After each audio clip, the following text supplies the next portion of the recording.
비켜라 임마. 얘 지금 나한테 이러는 거지? 안 들려?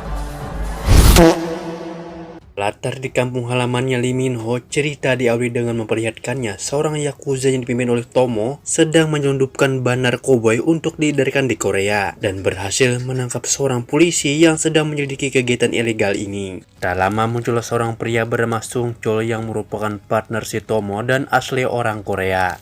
Di mana kita akan langsung diperlihatkannya dengan betapa kejam dan bengisnya Sung Chol ini saat menghantam si polisi berkali-kali.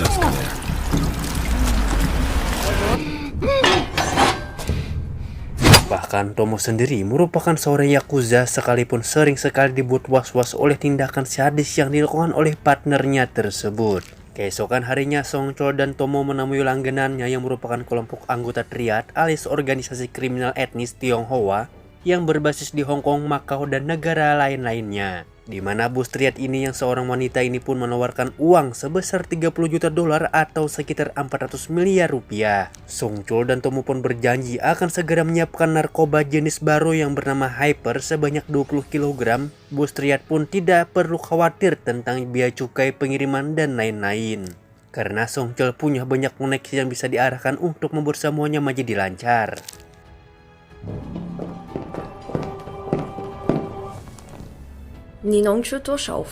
Beralih ke tempat lain yang di situ sedang terjadi keributan di jalanan ketika pasangan suami istri menjadi bulan-bulanan preman bermobil hanya gara-gara membunyikan klakson. Yang ketika tindakan mereka sudah berlebihan dan menyebabkan kemacetan, muncullah jagoan film ini yang turun tangan langsung untuk mengatasi masalah tersebut. 야 스톱! 위험해! 너 말이야. Tiba di kantor Ma Dong-seok langsung ditegur oleh atasannya, yaitu sikapnya yang selalu mengeluhkan tentang metode kasar yang dipakai oleh Ma Dong-seok kepada para pelaku kriminal. Saat itulah si kapten mengeluarkan coklat mahal yang katanya dibeli oleh istrinya di luar negeri. Khususnya Ma Dong-seok tidak akan diberi setelah si kapten merasa bahwa Ma Dong-seok perlu diet dan menurunkan sedikit bobot tubuhnya. Namun saat si kapten sibuk membagikan kepada yang lain, Ma Dong-seok pun tiba-tiba mengambil hampir setengah coklatnya dan pergi begitu saja. 서초동 칼부림 사건 주범이란다. 야, 1년 동안 못 Setelah mendapatkan laporan tentang sebuah kasus tentang kasus bunuh diri yang dilakukan oleh seorang wanita yang lompat dari atas jendela gedung. Setelah dibawa ke pihak forensik dan dilakukan pemeriksaan laboratorium, sang ahli pun menemukan banyak sekali zat hyper alias narkoba generasi baru di dalam tubuh si korban, sehingga beliau pun menyimpulkan bahwa korban bukanlah mati karena jatuh dari gedung, tetapi mati overdosis zat hyper. Sehingga jelas bahwa ada orang yang dengan sengaja melempar si korban untuk menutupi jejak obat-obatan terlarang ini. Berdasarkan informasi yang sudah didapatkan, Ma Dong-seok dan satu anak buahnya yang bernama Samsul pun pergi ke klub malam yang sempat didatangi oleh si korban. 여기 맞지? 네, 오렌지. Di situ sudah ada informannya yang merupakan calo atau agen klub malam yang biasa membawa tamu-tamu elit dari kalangan orang kaya. Setelah memberi upah kepada si calo, Ma Dong-seok pun langsung berjalan menuju lantai VIP yang dijaga oleh seorang security berbadan tinggi besar yang melarang dan mendorong tubuhnya, sehingga jangan salahkan Ma Dong-seok jika biasanya harus tepar hanya dengan satu kali pukulan saja. 마약이라고? 본부에 연락하고 이 새끼. Tanpa banyak basa-basi membuang waktu, Ma Dong-seok pun langsung mendatangi salah satu room VIP yang menjadi tempat berkumpulnya para si pengedar narkoba ini. Setelah barang bukti didapatkan, munculnya dengan partnernya yang lagi-lagi harus dibuat tepar untuk kedua kalinya. Dengan barang bukti yang sudah didapatkan, Ma Dong-seok pun langsung menghubungi pasukannya untuk menggerebek klub malam ini dan menemui sang owner yang kebetulan sedang bernyanyi bersama-sama dan langsung membawanya ke kantor untuk dilakukan pemeriksaan. Tiba di kantor pun si owner pun merasa punya uang dan backingan orang-orang kuat pun nampak seolah-olah menolak diperiksa dan masih saja berani sok jagoan di hadapan Ma Dong-seok yang bertanya dengan penuh kesabaran yang ketika kata-kata sopan, santun, dan lemah lembut tidak berguna, maka jangan salahkan dirinya apabila sedikit sentuhan kecil untuk membuat beliau berbicara. 오케이. Pada akhirnya si owner pun mau buka bicara tentang seorang tamu VIP yang merupakan wanita kaya yang punya bar elit khusus untuk para pejabat dan orang kaya. Madongsuk dan Samsul pun akhirnya tiba di kediaman si wanita kaya yang menjadi pengedar narkoba di klub malam tadi, yang disitu lagi-lagi harus berhadapan dengan seorang bodyguard tinggi besar dan membuatnya kembali harus mengeluarkan hukuman biasa untuk menumbangkan si bodyguard tersebut.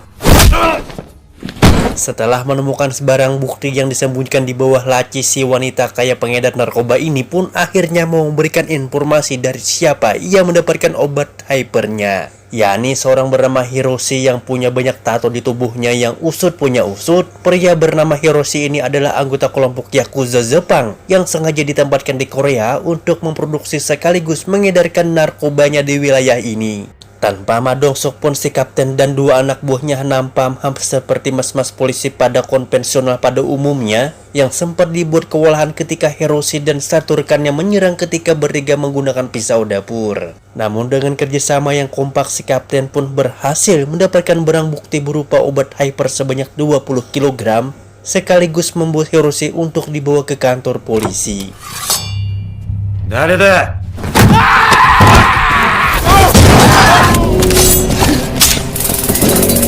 Muncullah 3 orang misterius yang menabrak si kapten, kemudian mengambil 20 kg hypernya dan membunuh Hiroshi. Dengan begitu kejamnya dan seperti yang sudah biasa Anda tebak, orang misterius itu adalah tidak lain dan tidak bukan adalah Sung Chul yang tidak ingin kehilangan 30 juta dolar yang sudah disepakati dengan bos Triad. Sung Chul dan dua anak buah setianya pun mendatangi markas si Tomo dan sempat mengajar semua anak buahnya. Sung Chul marah kepada Tomo karena lalai mengawasi Hiroshi sampai-sampai obat hypernya nyaris saja jatuh ke tangan para polisi. Sehingga Sung Chul pun menyuruh Tomo untuk segera kemas ulang narkobanya dan bersiap untuk bertemu dengan bos Triad tepat esok malam. Dia bernama Kim, salah satu anggota mafia narkoba yang bertugas bagian pengemasan dan pengiriman. Tomo mendatangi Kim untuk memintanya pengemasan ulang 20 kg hyper tersebut. Dan jangan banyak tanya mengenai kemana dan ke siapa hyper tersebut akan diberikan. 히로시 죽었다면서 우리 빚 넣어라 좀 응? 모르는 게 좋아. 내 말만 들어. Samsul yang menjenguk si kapten di rumah sakit, di situ hanya ada dua anak buahnya yang mengalami luka ringan, sementara si kapten sedang masih mendapatkan perawatan intensif karena mengalami luka yang lebih serius. Tak lama muncullah seorang polisi di Satuan Reserse Narkoba yang rupanya sudah lama menyelidiki tentang kasus hyper ini. Bahkan kaptennya sempat dinyatakan hilang dan ditemukan tewas terbungkus plastik. Yang ternyata polisi yang dibunuh oleh Sung Chul di awal tadi adalah seorang kapten polisi dari divisi narkoba. Yang apabila Madongsuk tertarik dengan kasus kematian kapten narkoba ini, maka Madongsuk pun disarankan untuk menemui seorang kapten polisi setempat yang kebetulan ditunjuk untuk menangani kasus tersebut. Saat mengetahui jika Sung Chul dan anak buahnya ini ternyata adalah para detektif kepolisian yang setempat di distrik ini, di mana Samsul cukup dibuat kewalahan saat mengajak Madongsuk pulang saja dan jangan ikut campur dalam kasus yang sedang ditangani tim lain ini. Yang karena Madongsuk masih menghargai Samsul sebagai sesama polisi, ia pun tidak keras kepala dan langsung pergi setelah memberikan kartu namanya. Di perjalanan malam, Madongsuk pun mendapatkan telepon dari informan mengenai seseorang pengelola klub malam yang juga sering didatangi oleh kelompok Yakuza. Dia bernama Cherry, seorang pengusaha mobil bekas sekaligus pengelola klub malam. Seperti biasa, orang-orang selalu saja merasa jagoan di hadapan Madongsuk, seolah-olah merasa jago dan merasa paling kuat. Namun seketika menjadi ciut setelah merasakan hantaman dari kepalan tangan besar kepalanya. 깨워드릴게요. Tak seperti yang lain, Cherry sangat kooperatif dan langsung menunjukkan wajah si Tomo, sehingga mereka pun langsung meluncur ke klub malamnya, berharap ada Tomo yang sedang hiburan di sana. Beralih ke Jepang, kita akan diperlihatkannya bos besar Yakuza yang sudah mengetahui tentang pengkhianatan yang dilakukan oleh Tomo. Beliau pun mengutus seorang kepercayaannya yang bernama Ricky. Tanpa buang waktu, Ricky dan pasukan Yakuza langsung menyerang markas Tomo dan menghabisi semua anak buahnya. Untuk Tomo sendiri rupanya sudah lebih dulu kabur entah kemana.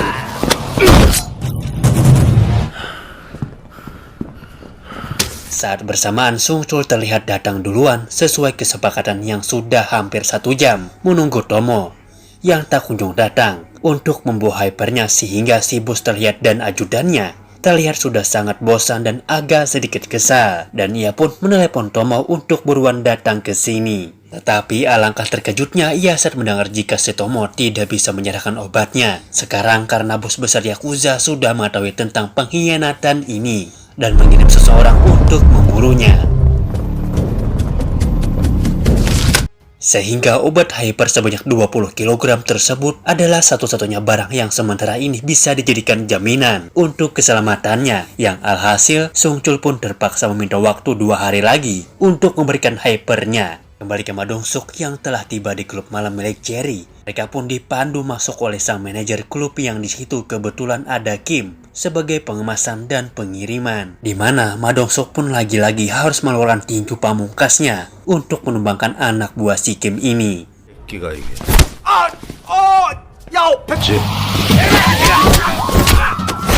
Setelah semua anak buahnya tumbang, Kim pun akhirnya mau memberitahu di mana Tomo berada saat ini, yang ternyata sedang bersembunyi di sebuah kamar hotel. Yang ketika Ma Dong-suk dan Samsul sedang dalam perjalanan menuju ke sana, Riki dan pasukan Yakuzanya pun sudah lebih dulu tiba di sana dan berhasil menangkap si Tomo. Namun saat akan pergi meninggalkan hotel, Ma Dong-suk sempat melihat wajah babak belur si Tomo dan langsung menjegat mobil mereka berhasil menabraknya. Sementara Sung Chul tak bisa berbuat apa-apa dan hanya bisa menyaksikan dari kejauhan setelah menyadari jika Ma Dong-suk sudah masuk terlalu jauh ke dalam kasus ini.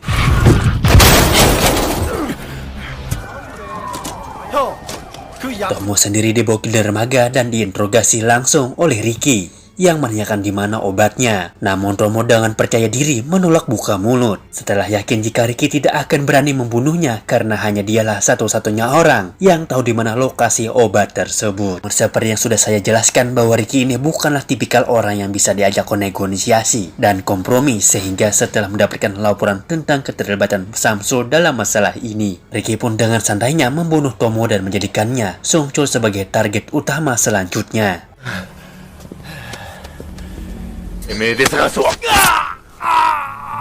Dan ya, Riki dan pasukannya pun kembali ke hotel tempat Tomo menginap, yang secara kebetulan di sana ada salah satu anak buahnya, Chul, yang sedang mencari obatnya juga, sehingga Riki pun melampiaskan kekesalannya kepada polisi tersebut untuk memancing agar mau memberitahu di mana obatnya. Keesokan harinya di lokasi yang sama, Sung Chul dan tim Purun-sik pun menampak sudah menjadikan kamar hotel ini menjadi TKP, dan saat bersamaan muncullah telepon dari bos besar Yakuza yang memperingatkan Sung Chul agar segera menyerahkan obatnya. Belum selesai dengan masalah obat dan Yakuzanya, nampaknya terus dikejar masalah ketika pihak Triad sudah tidak sabar dengan obat yang dijanjikan, sampai-sampai si botak si ajudan bos Triad pun berani menampar wajah Samsul. Dan tiba-tiba disinilah nyali seorang penjahat sejati dibuktikan. Sung Chul nekat menghabisi si botak dan seluruh anak buahnya. 저 새끼 저거. Sung Chul nampaknya punya tekad kuat untuk mendapatkan uang 30 juta dolar tersebut. Kembali ke Ma Dong-suk yang telah terpaksa memilih kamar hotel yang biasa dipakai Ike sebagai lokasi interogasi yang kepada Kim, yang seketika interogasi baru saja akan dimulai. 저는 몰라요. 야, Sebagai orang yang bertugas di pengemasan dan pengiriman, Kim pun menjelaskan tentang siapa saja yang terlibat dalam masalah ini. Di antaranya ada bos besar Yakuza, bos besar Triad, Riki, Tomo, dan antek-anteknya. Namun ada satu orang misterius yang mungkin tidak tahu persis siapa orangnya. Dialah partner Tomo dalam bisnis kotor ini, dan dari kabar yang beredar, si orang misterius ini sempat berbisnis dengan si Cherry, sang pemilik klub malam. Sehingga kemungkinan besar Cherry sudah tahu tentang orang misterius yang dimaksud. Sebelum pergi menemui Cherry, Ma Dong-suk dan Samsul pun harus terlebih dahulu menemukan obatnya yang disembunyikan oleh Tomo sebelum Riki dan para Yakuzanya menemukannya. Yang berkat informasi dari Kim, mereka pun pergi ke klub kapal pesiar yang di situ sudah ada anak buahnya, Riki, yang berjaga. Dan seperti sudah bisa Anda tebak, mereka sama sekali tidak ada sebanding dengan seorang Ma Dong-suk sebagai seorang detektif kepolisian. 다 집어넣고 보안 철저히 해. 알겠습니다, 형님. 밖에 김양. 야, 통역해. 아이, Dengan fisik kuatnya, Ma Dong-seok pun membuka sebuah berangkas hanya dengan menggunakan tangan kosong yang pada akhirnya mengarahkan mereka semua pada tali di luar kapal yang menjadi tempat persembunyiannya semua obat tersebut. 아예 어떻게 그걸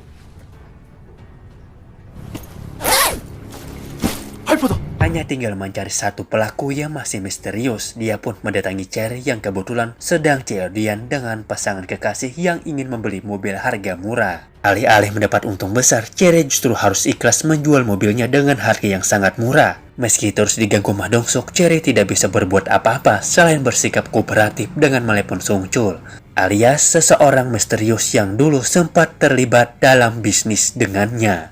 Yang dengan mengirimkan foto selfie dirinya dengan obat hyper tersebut, Sung Chul pun setuju untuk melakukan pertemuan di suatu tempat yang sudah ditentukan. Sadar bahwa ini adalah sebuah jebakan, Sung Chul pun yang cerdas mendatangi Ricky ke markas utamanya yang sempat terjadi sedikit ketegangan. Ricky pun berhasil terkibuli dengan bersedianya untuk bekerja sama dengan si Sung Chul ini. Tugas Cherry belum selesai karena dia masih harus pergi ke lokasi pertemuan untuk menyerahkan obatnya kepada Sung Chul. Sampai detik ini, Ma Dong-seok belum menyadari kalau orang misterius yang dimaksud adalah Sung Chul, sang kapten polisi yang pernah ditemuinya. Cherry yang ketakutan pun sendirian masuk ke dalam.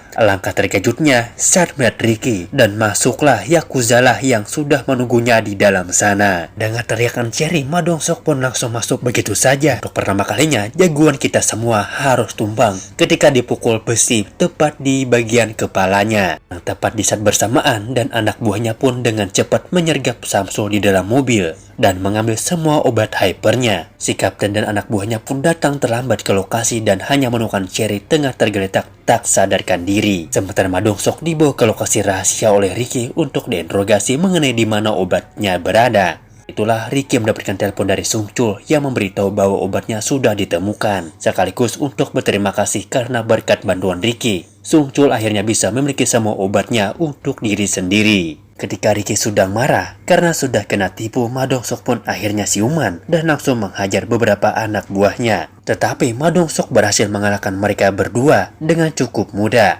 Sehingga ketika hanya tersisa Ricky, dia pun tidak punya banyak opsi selain menghadapi sendirian Ma Dong-seok yang gempal ini. Sung Chul benar-benar sudah tidak punya jalan keluar lagi selain menghadapi Ma Dong-seok secara langsung. Yang di awal sudah terlihat, kini nampaknya seperti ayam sayur yang melehoi berkali-kali membungkam tulang rusuknya.